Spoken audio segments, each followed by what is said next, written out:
Hello and welcome to Minter Dialogue, episode number 451. My name is Minter Dial and I'm your host for this podcast, a proud member of the Evergreen Podcast Network. For more information or to check out other shows on the network, please visit evergreenpodcast.com. This week's interview is with Nathalie Nahai, a prior guest on my show. Nathalie is an author and is known for giving keynote speeches and consultancy on persuasive technology, ethics, and the psychology behind evolving consumer behaviours. A member of the BIMA Human Insights Council, she also hosts the Hive Podcast and contributes to national publications, television, and radio on the impact of technology in our lives. In this discussion with Nathalie, we discuss her new book, Business Unusual, Values, Uncertainty, and the Psychology of Brand Resilience, out by Kogan Page. The changing notion of our collective moral compass, how personalization thwarts empathy, how to enhance a brand reputation through ethics and fair treatment of employees, empathy intersecting with AI, and the new form of post-heroic leadership. You'll find all the show notes on minterdial.com. Please consider to drop in your rating and review, and don't forget to subscribe to catch all the future episodes. Now for the show with Nathalie. Nathalie Nahai, it's lovely to have you back on the show. You have written another cracker book, Business Unusual. You're also a speaker like me and host of a podcast, the Hive Podcast. However, in your own words, Nathalie, who are you? Well, first of all, thank you so much for being in conversation and bringing me into the show again. It's a real pleasure. So I am someone who, broadly speaking, looks at how to use behavioral science research and insights and apply them ethically in the realm of persuasive technology, marketing, communications, brand, and more recently looking at evolving consumer behaviors and how we can meet people's deeper, more fundamental needs when we go about our business, whether that's within organizations or delivering goods and services to customers. Well, I so agree with you, Nathalie, that business can be a force for good, but it doesn't feel like it's always that way. In your book, you talk about a collective moral compass where we might be in search of a new north, we as punters and customers. How would you describe that new north, Nathalie? So I think one of the things that was predicted erroneously, I think, when the lockdowns came into effect and people were really at risk of losing their job. Many people did. A lot of people lost their livelihoods and income. A lot of people were saying, well, we'll predict that the response will be to tighten our purse strings and to buy for convenience and make sure that we're basically getting food on the table. And of course, that was true. But what we also saw, especially among younger folks, so Gen Z and millennials, was that people were much more likely to consolidate and solidify their perspective on their values, make more values-driven purchases, change shopping behaviors. So, in one massive study with 100,000 people across 60 markets, around 65% of respondents across a whole range of age groups actually were much more interested in championing local produce. You've also got people who are changing their food preferences. So in the diet industry, a lot more plant-based products are getting consumed. You've got people much more concerned about the impact of what they're buying. You've got millennials, again, nearly 40% of them now will actually accept one job offer over another, even if it means taking a pay cut, if it means that they're working for a company that has better environmental credentials. So you're seeing loads of different behaviors and motivations come to the surface during this time of uncertainty, anxiety, and stress, prioritizing social justice, prioritizing environmental stewardship and responsibility. And so I think if you're looking for the global moral compass, and of course we can't generalize across all directions, but we can say that there is a huge trend that is making itself felt across many countries, that is originating in our younger people, that is driving the ways in which we conceive of business and how we show up in the world. So I can't help but, maybe bring out my dark cloud over my head, which also adds into that. Well, the economic prospects seem rather dour. Mm. With the environmental issue, it better be we should stop consuming stupidly, which corroborates, if you will, the economic story. So consumerism, hyper-consumerism, we should stop buying so much stupid things made in cheap ways by children and so on. Yeah. And so actually from another angle, even capitalism and democracy are under siege. It seems like it's going to be a very difficult future to make business and hire people who are motivated to work for you. Absolutely. And I think that thing, that the key question around motivation, when you think about ways in which, especially younger people, but again, this extends across the generations, the ways in which they assess value. A lot of people have been priced out of housing markets. They don't have job security. They're not going to get, with remote working, the status attached to a corner office. So what do you do when you can't pay people enough to secure a future that is safe or that is aspirational? You have to switch tack, right? You have to give people a sense of, for instance, greater meaning, a sense of purpose, a sense of intrinsic motivation, doing something that's aligned with your values, aligned with your interests, with the things that you find joy in, so that you show up for work, not just for the extrinsic goal of making enough money, which of course is a really important element, but with an intrinsic goal of, does this fulfill me at a deeper level? And so when we're talking about in the US, everyone's talking about the Great Resignation and elsewhere, it's not just about factoring in financial stability. It's also about, do I give a shit about what I do on a day-to-day basis? When the world is on fire, I have no security anyway.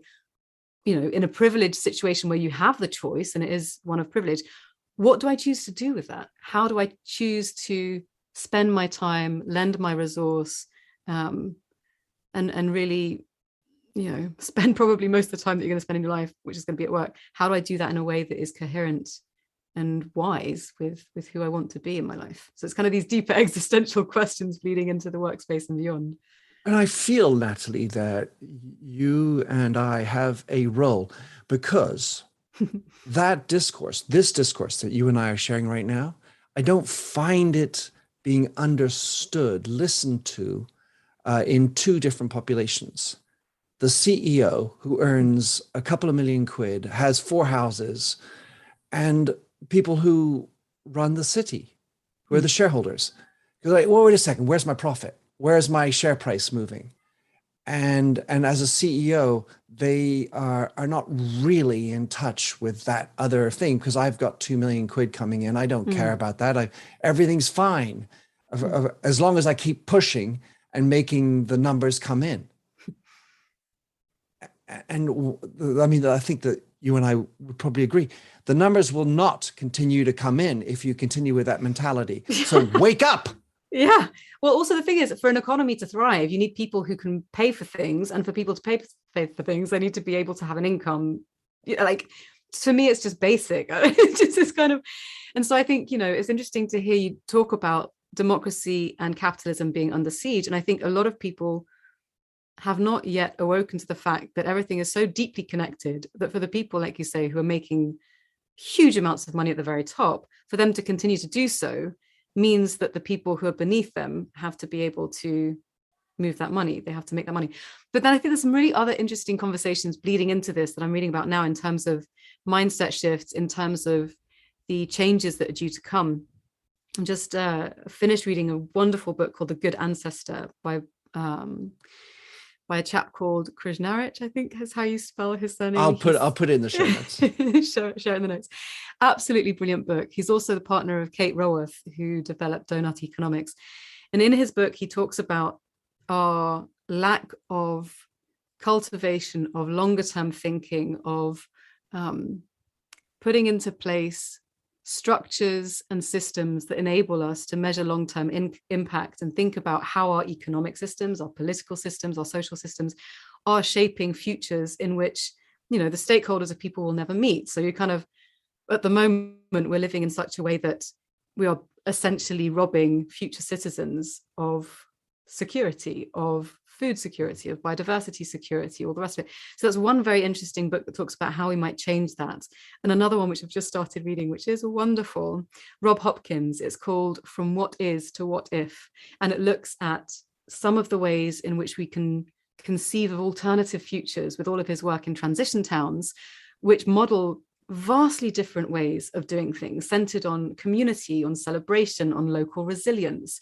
And I've been reading elsewhere about, for instance, localized currency, like Bristol coin or whatever it is. We're seeing these extraordinarily interesting grassroots changes that I imagine many people at the top of these systems who are benefiting from, well, legacy structures will probably not have that much connection with, awareness of, or interest in.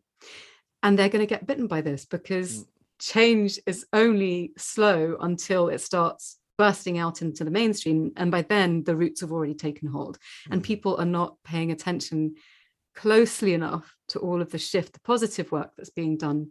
I'm kind of going off in a tangent here, but that's where I find myself most invigorated and excited at the moment, because there is so much change that's happening. For the good. Dory Clark wrote the book just now called The Long Game. And it's like this, where's the short-term fuse to our changes in order for us to thrive in the longer game? So riffing off of what you talked about in terms of new mindsets, you write about these most influential triggers for enhancing brand reputation. And I definitely looked at the list of 4 twice. Nathalie, you wrote ethics, social impact, having a genuine brand personality, and fair treatment of employees. And I couldn't help but think, well, wait a second, what about where's product in that? How good is my product? So explain to us how these 4 elements are triggering better brand reputation. So essentially, if we think about it from a perspective of the way in which we build fruitful relationships with other people, and then we scale that up to brands, because often we forget that brands have identities that we tend to see as kind of perceive traits in brands as we perceive traits in people. So we make inferences about who they are, what they do, even though they're an abstract concept. So it's quite an interesting thing there. So if you think about those 4 qualities in a person, the kinds of people you probably want to have in your life embody those qualities. And so if we're thinking about the ways in which people show up for us, we want to make sure that socially we're going to get some value exchange there, that they're going to treat us kindly and fairly, that they're going to be at least driven by certain principles or ethics to which we also aspire. So there's that sense of kind of the similarity attraction theory, that if I value fairness, that's going to be something which drives my affinities to a particular brand as well. And so, of course, if you're building products and services that are also people-centric, that are going to give people a sense of, let's say, autonomy, and it's going to give them a sense of competence, and it's going to give them a sense of belonging, which are some of the needs that are fundamental to self-determination, that also plays into the mix. And so if you design products and services with that in mind, it's going naturally to be much more resonant. You're going to build much more longer-term loyalty, positive feedback, better word of mouth. So it's really a question of the product and the service being an extension of those traits, qualities, and values that then, sort of give people a sense of who you are as a brand, what they can expect from that interaction. So it's kind of, I see the product and service as a result of, as opposed to a central element to. Which really, I would say the way you describe it justifies or characterizes this idea that culture is the new marketing. Oh, yes. I'm intrigued to hear what you mean when you say that, because that sounds very delicious. Well, and I wanted to give a hat tip to my friend Evelyn Starr, who wrote a book called Teenage Wasteland, where she describes brands as adolescents, and very much that personification component of a brand and our relationship with what turns out to be generally people within the brand as customers, or just, various stakeholders along the way. Yeah, I think that the way we are within must be coherent and congruent with the way we are without. That's to say, facing towards your stakeholders, external stakeholders. So if you're in the hairdressing industry, selling products to them. You need to think about the distributors who are selling into them. You need to think about the salon owners and managers and stylists and all these other people who you're servicing. But you need to be managing your internal team in a way that's coherent with the way you're trying to sell to the customers, sell through the distributors. And everybody should feel part of that family, belonging to it. That's the general gist behind it, which I think really speaks to these 4 notions of your ethics. And Nathalie, I wanted, since you have all this background in psychology, I wanted to dig in on ethics, because my sort of gestalt talks about needing to be yourself at work. And the way I'm not like an ethicist or a learned person, but for me, ethics is deeply personal. And therefore, what you're saying is we need to be deeply personal at work. Yeah, I think it's an interesting one. So I think when we're talking about ethics, we're talking about the qualities or characteristics that shape how we behave and also why we behave certain ways. And I think it's intractably linked to values. So if you have a value, for instance, of universalism and benevolence, and you want to ensure that you are extending stewardship and goodwill as best as possible, not just to your fellow people, but to all of the other species that we inhabit this world with, then that value will translate into ethical principles, which might be principles around not polluting, or principles around regenerating land when it's been impoverished, etc. And so I think if we're thinking about values espoused through a code of conduct, which can be conceived of in the abstract form as ethics and embodied through a set of principles. So I believe in, I feel motivated and believe in the values of benevolence and universalism. Ethically, it means that I believe in these specific practices, or I want to make sure that I'm upholding certain rules. How do we check those rules are being implemented? Well, the principle might be, if I believe in not polluting, we're going to make sure that we are testing as a company the waste products of whatever it is that we're creating. So you can kind of follow through this chain from abstract to something quite concrete. And I think if you can do that, you'll find that while the ethics and the values that we embody are very personal, they also have some deeply universal qualities to them as well. So it may be that what I specifically care about might be the environment, but of course that is deeply linked to social justice issues, as we've started to see in a lot of more mature movements. When you talk about human rights, we're also talking about a wider net of interconnected concerns. So as soon as you zoom out from the personal, or you zoom deeper into the roots of where those things interconnect with other systems of thinking on a wider level, you see that these things are very much interconnected. And so I think when I think about the ways in which we personally choose to engage with certain brands or in certain businesses or in certain behaviors, there's also the question of, well, what are the values that I see other brands espouse that connect with these deeper set of values that I have that allow me to live in an ethical way? So it's finding a specific way for you to personally show up and mapping that onto a larger movement, a larger set of values that then allow you to kind of, through your work or the brands that you consume, allow you to find vehicles to express those values in a way that is ethical, bearing on your particular set of codes of conduct. That's quite a long answer. Does that make sense? I don't know if I've kind of rambled off into the organic weeds. All good, Nathalie.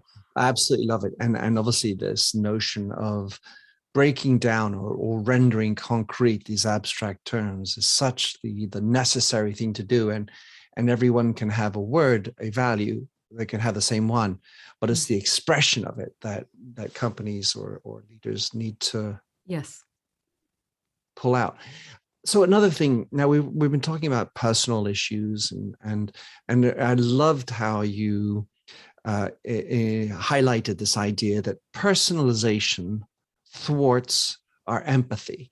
Because if there's one thing anyone in marketing is doing, it's all about personalization and hyper personalization and make everyone feel like an individual and everything. And there you are saying, well, wait a second. I'm not that you're going to say no to that type of marketing, but it actually hurts our empathy. So, since I'm interested and invested in that topic, explain to us how a marketer should do personalization, or at least anyway, why and how personalization thwarts our empathy. So I think you hit the nail on the head there with this idea of individualization. So when we talk about empathy, essentially, most of the time we're talking about affective empathy. So feeling what it feels like to be in someone else's shoes, not just having the cognitive empathy of thinking what it might be to be in their shoes. So we're talking about something which is embodied. It's a felt sense of, I get more of your experience by having experienced your story or having heard an anecdote that somehow puts me in mind and in emotion of what you experienced. So with empathy being that, putting ourselves in someone else's place, in order to do that, we need to be taken out of our own, right? Because we have our own limited set of experiences, biases, histories, etc. And so when we're talking about hyper-personalized experiences that reinforce what we're exposed to based on past behaviors, not only are we narrowing down a set of experiences to reflect one person's choice, we're also narrowing down that individual's choice in terms of the future products, services, content they might encounter based on their past behaviors. So it means that even within that narrow bandwidth of an individual's experience, they're getting given tighter and tighter bands of product and content that are not going to help them to open up their minds and encounter perhaps novel or divergent or challenging content, etc., and perspectives. So it's a really tricky theme, because what we really need now, if we're thinking about solving a lot of these complex challenges, is a sense of being able to take risk, being able to move outside of our comfort zone, to ask difficult questions respectfully, and to have our ideas challenged and our assumptions broken open so that we can actually grow. And this is one of the most important needs as humans. We have to be able to grow. We have to be able to learn and to develop. And at the extreme side of the personalization equation, we're really stripping that away from people. And so that's what I think about and mean when I'm talking about personalization thwarting our capacity and our ability to encounter experiences that will allow us to become more empathetic. And interestingly, Nathalie, you also talk about artificial intelligence and empathy, a topic even nearer to my soul through my Artificial Empathy book. And you say it is the most difficult ability for AI to replicate. And is that because it's impossible for a machine to feel, or is it impossible for a machine to think in our shoes? Or both? Well, I think based on and I'm not an AI expert by any stretch whatsoever, but what I have gleaned from speaking with people who are much better versed in these subjects, I think it is probably possible, if we create sentient life, for it to then have its own set of experiences, whether that's thought and feeling, etc. So and I'm a massive Star Trek fan. I love sci-fi. So I think that if we're talking about the realm of possibilities, it would be naive to think otherwise, as far as I can tell. But I think what's tricky is that if you're creating a life form, which is essentially what we're talking about, that is biologically so dissimilar to the life forms that we are. When we think about empathy across species, it's much easier to empathize with a mammal, for instance, than maybe an insect or maybe a reptile. Why is that? It's because biologically we perceive ourselves as more similar. So if we think about it from that perspective, I would imagine that the life form that we are and the life form that we might give rise to through technology would be so dissimilar. How do you bridge that gap? How do you give a human an experience of what it's like to be a machine, and vice versa? And this is where the limit of my argument is going to bump up against people who are deep experts on this. But from a more psychological and embodied perspective, that's how I would begin to answer that question. It's the embodiment of experience that's going to be very different. Yeah. And ultimately, well, at least even before that, there's a bigger question, which is the ability for a machine to have that empathy. It requires the data to know your context. And the issue there we bump up against is privacy. holy smokes. Oh yeah. And how much data are you prepared to give to a machine or trust in a company that's going to manipulate that data potentially to flog you more merchandise because they know who you are and what you are thinking. Yeah, well, exactly. And I was just reading headlines this morning. I've not dived into the article, but I was reading about headlines around the harvesting of facial information that has been happening, and the new, I don't know when this episode is going out, but the new issues around, do consent and privacy around that. And so, there are so many complications and potential human rights abuses connected with the harvesting of personal information, whether it's biometric stuff, whether it's data that we harvest from people's online activities and what have you. It's just, it's an area that definitely needs to become a bit more mature before I think we can even begin to address in a meaningful way the ways in which we use human data to furnish AI with the right information to be able to build models that allow it to create some sense of empathy with humans. I mean, it's just, my concern is that we don't do that because it's slow and it's time consuming and it's based probably not out of financial motives, but again, it comes down to values and ethics. So who's going to put in the work? Not well-funded groups of people, that's for sure. That's where we come in, Nathalie. I feel like I wanted to just address another chapter in your book, which is all about adapting to virtual first relationships, since we're sort of in the world of tech and humanity. So first of all, talk us through the problem that your chapter puts down. Sure. So we're talking about virtual first relationships. There's quite a lot of things that spring to mind in terms of some of the themes that are the most tricky. One of them, and I'm quoting a wonderful psychotherapist, her name is Dr. Gillian Isaacs Russell. She talks about functional equivalence, the idea that our conversation, as enriching as it is not functionally equivalent. It's not the same as being face-to-face with one another, doing this interview in a studio with a cup of tea, and that is really central to the issues that then arise when we're talking about virtual first or virtual primary relationships. So let's unpack that a bit. So functional equivalence means that the two experiences are pretty much the same. So the virtual and the in-person. The things that make them so dissimilar include everything from having a limited range of cues to work from. So we're just talking about the content of our speech we've got access to. We've got facial expressions I can see on my screen. We've got the intonation in the voice, perhaps our hands if they lift into the sphere of what the camera could capture.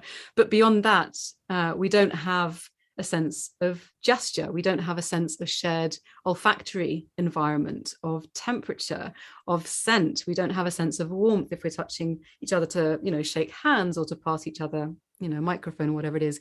We also lack the physical or microbes that's a whole nother, and the anti-fragile system of the immune system. But then there's also the thing of not physically moving through space to go and meet someone. So we're missing a vital aspect of how our memory is encoded. When you look at neuroscientific research around the ways in which systems in the brain that are responsible for physical spatial awareness being connected to the systems in the brain responsible for the laying down of memory. I mean, there's some extraordinary stuff. If you migrate all of that kind of embodied physical experience of walking to a meeting, sitting down with someone, having the interaction with them, having the affordance of being able to reach out to a glass of water or to the hand, whatever, that's all stripped away when you go into a virtual environment, whether it's an immersive 3-dimensional virtual environment or indeed just a flat 2D experience. It means that the quality of the experience shifts. It's less memorable typically. We are less likely to find the nuance in the experience of the communication that's happening. So there's lots of negative stuff. But there is also a lot of positive stuff. So for instance, it can be very democratizing. If you're talking about, for instance, someone that I know works at the Bank of England, and they were describing how before, if you had a meeting room which was a certain size and only a certain number of top execs could come in, now when Zoom meetings are enabled, you can invite way more people to come in to observe. And so suddenly you have a meeting space which access which allows access from more people. You don't have to repeat meetings because everyone's in on the same one. You have the ability for people who, for instance, aren't able or find it uncomfortable to maintain eye contact to be able to have less uncomfortable or anxiety-provoking conversations through the screen. You make it possible to access talent from all over the world, regardless of the ability to travel. So there's also the question of mobility and people who are less able-bodied. So there's also all of that element that comes into play. But one has to be very conscious and intentional about making sure that the qualities that are stripped out are not undermined by going virtual first. So being attentive to how you build culture, how you include quieter voices, how you build psychological safety, how you re-enrich the conversation with emotional content in the absence of nonverbal cues, etc. So it's a very rich area. Yeah. I love it. My daughter recently began a job, and the company said, no, you're only coming into the office 2 days a week. You can choose which two, essentially. And for an onboarding process, it feels very virtual, as in non-existent. Yeah. In another way of explaining virtual. And I think that the idea of parsing out the positives and negatives, on balance, we have to absolutely compensate for those negatives and be very intentional about it. And on balance, yes, there are positives, but we really think we need to focus, because I say many executives might be saying, oh, well, at least I don't have to do the 1.5 hour commute. I can save on office space. Maybe I can chip down on the amount I'm paying people because they're just going and staying at home. Sure, I have to compensate by having a better microphone and a better, other material to make it happen. But it's very quick for them to, I think, come up with economic ideas, efficiencies and effectiveness. But I feel like going back to our initial proposition, which is around the notions of ethics and how we treat our employees in a fair way. I think there's got to be we have to step up in terms of the regime or the regimen, how companies are dealing with this idea of hybrid or digital only. Absolutely. And I think one of the interesting things is going to be to see which companies go down the route of stripping back and doing the kind of perhaps more economically viable thing, and which companies focus on, as Brian Solis talks about in our interview, like the employee experience, or the focus that companies may have if they've got people coming in for a few days a week on well-being, on a sense of community, on purpose. So we've got these very interesting competing needs. And of course, we want the flexibility where it's possible, but we also want to do things which give us a sense of meaning. And that typically is found in community. And typically, community is enabled to flourish by shared meaning making, ritual space, sharing food together. And that's something which doesn't lend itself so well to virtual formats. So it's really how do we make them the best and the most out of both forms of working? And even within that, there are so many different ways. One virtual experience is very different to the next, as are in-person experiences. So it's back to your word there. It's really down to intention, and how do you really make sure you're making the most of each circumstance going forward. Another topic of wonderful interest in your book, Business Unusual, leadership. So you talk about a need for a new form of leadership, and the word that I picked up on is post-heroic. Yeah. How would you summarize what that looks like, post-heroic new leadership? Okay. So post-heroic refers to going beyond the traditional kind of idea of heroic leadership, by which I'm talking about kind of, a dominant single authoritative figure whose model is power over other people and getting them to do what they want. So that's what most of us would think of, perhaps, if we conceive of a CEO. So someone who's really manning the ship, and usually is going to be a white guy at the top of a company, and that's fine. But what we're seeing now is that when it comes to complex problems, when it comes to heightened performance, diversity is absolutely the linchpin in performance, in resilience, in cultures that are more invigorating and enlivening. And in order to have more diverse cultures and organizations, it's rarely achieved by having one person making all the decisions at the top. And of course, it comes back to your point about empathy, which is how do we build empathy? And I think when we talk about post-heroic leadership, we're thinking more about transformational leadership. So yes, in an organization, I would imagine most organizations don't want to go down the route of flat structures. Often these don't work very effectively. So you still need someone to be calling the shots, but maybe we can think of it more as a conductor who is not the person who's necessarily playing the loudest instrument, but rather working with all of the extraordinary people in the orchestra to bring out their qualities and get them to sing from the same song sheet. So in this perspective, we're talking about leaders who can model the values that they want to see embedded in the culture. We're talking about people who are helping their employees to thrive by investing in their well-being, investing in their upskilling, in their competencies, who's someone who welcomes feedback and gives greater autonomy to the people beneath them, quote unquote, to make decisions. So it's more towards a slightly more distributed democratic model. They still retain the power, but they're doing so in a way that is empowering, not putting power over the people that work in their organization. Yeah, for sure. They still must hold responsibility, because if you distribute responsibility ultimately, then it feels like nobody is running the ship. And I guess, there are models where this can work really well that we've seen, like in the transition towns examples, where you've got more of a nodal system with an ecosystem approach. So you've got people who take care of their own individual areas, but they're all very much connected. I have yet to, and I haven't really hunted for this. I'd be so fascinated to hear if you or the listeners have got examples, but I'd be really interested to hear if there are companies that exist in more of this kind of cooperative, collaborative way, because we do know that there are lots of co-ops, but I don't know of any that are quite as, that embody the principles quite as fully as maybe they'd like to. Well, so, I think that, this notion of, there's an idealism and a pragmatism. Ricardo Semler, the Brazilian guy, he did a great TED talk about how he essentially allows for everyone to pick their own salaries. Wow. Is an example that comes to mind about sort of upending the hierarchical approach. Nathalie, there's one other area. I mean, I had a bunch of other areas, but we can't do everything.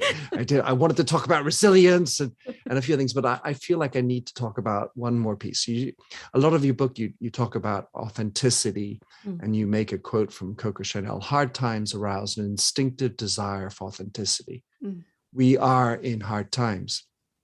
And then later on, you talk about this idea of self-congruence. And then, since I worked at L'Oréal, so the cosmetics company, I'm wondering just how brands that are selling dreams of making you 20 years younger, Nathalie, can feed into this idea of self-congruence, and luxury companies in general, that are obviously more aspirational, that are showing you a world that could be yours. Well, if there was economic prosperity, everyone's earning a lot of money, but that's not the case. So there's a really interesting tension here. So there's the self-congruence, which is about being in alignment with, through our actions and our deeds, etc., in alignment with who we are. And then there's ideal self-congruence, which is more about, as you say, the aspirational. And I think what's really interesting is that a lot of companies historically tend to sell you the aspired reality. So you aspire to be this young, you aspire to be this thin, and they aspire to whatever the fetishes of the time. So this moment in time, we fetishize youth, and it may be plump bottoms, or whatever it is. And in the 1800s it was something completely different. So whatever the aspiration is of the specific time and culture in which we live, companies are going to try and milk that. Now, you also have some really interesting examples of when companies buck the trend, because obviously if you're constantly sold a dream of being able to look like you're 20 and you're in your 50s, and what's wrong with being in your 50s? I think that's brilliant if you get to be fit and healthy and live a full life. Like, that's what I want to aspire to.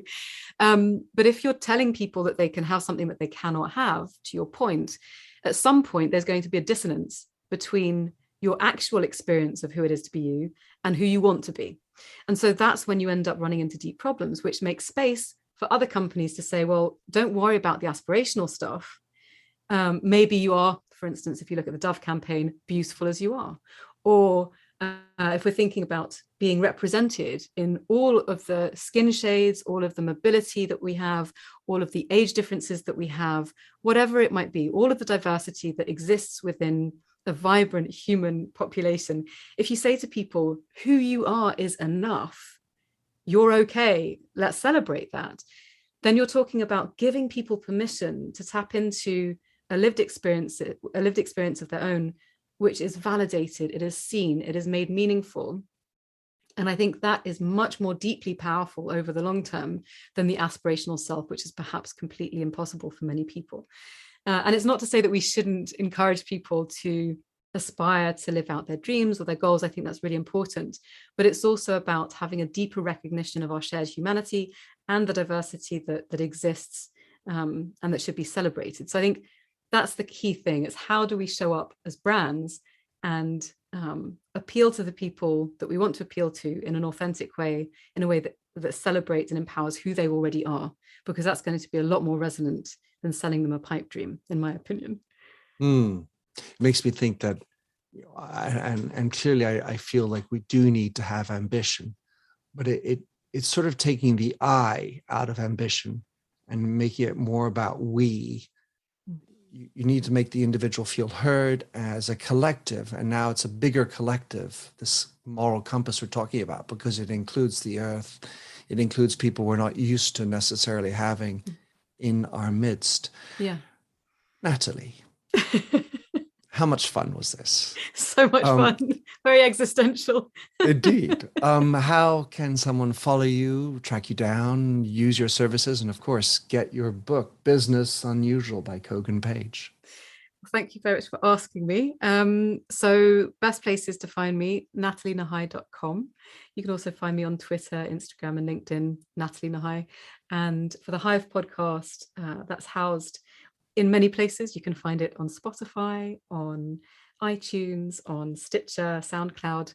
And if you want to get in touch, just reach out to me via my website. And the same goes for the book. You can check out businessunusualthebook.com, an extremely long URL.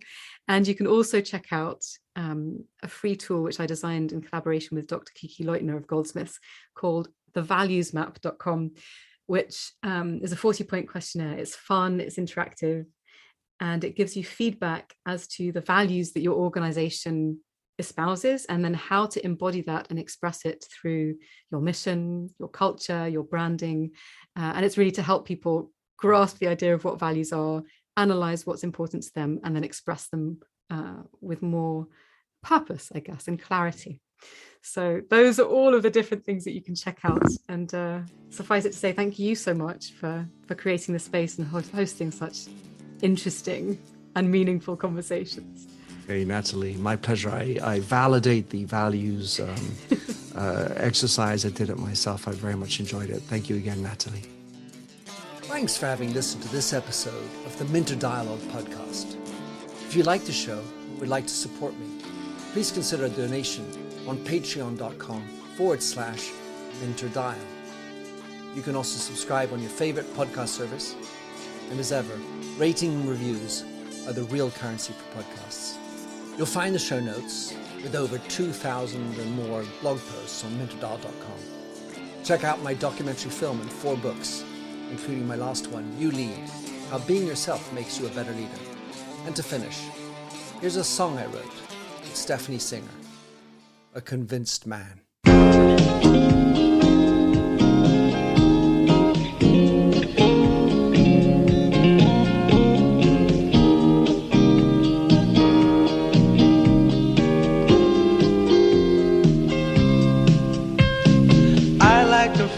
A stranger tucked around me, precipitating the danger.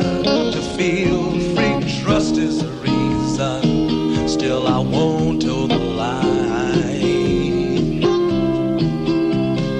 I sit here passively, hope for your respect, anticipating the thrill of your intellect. Maybe I tell myself there's no use in me lying. I'm I'm a convinced man, building an urge. I'm a convinced man, to live and die submerged. A convinced man, in the arms of a woman. I'm a convinced man, challenge my fate. I'm a convinced man, competition's innate. A convinced man, in the arms of a woman. Despise revenges and struggle with deceit. Live for the challenge so life's not incomplete. What's wrong with challenge? I know soon we all die. I like the feel of a stranger tucked around me, precipitating the danger. To feel free, trust in my reason, and let me show you why. I'm a convinced man, practicing my lines. I'm a convinced man, here in these confines. A convinced man, in the arms of a woman. I'm a convinced man, bid to the test. I'm a convinced man, I'm ready for an arrest. I'm a convinced man, in the arms of a woman.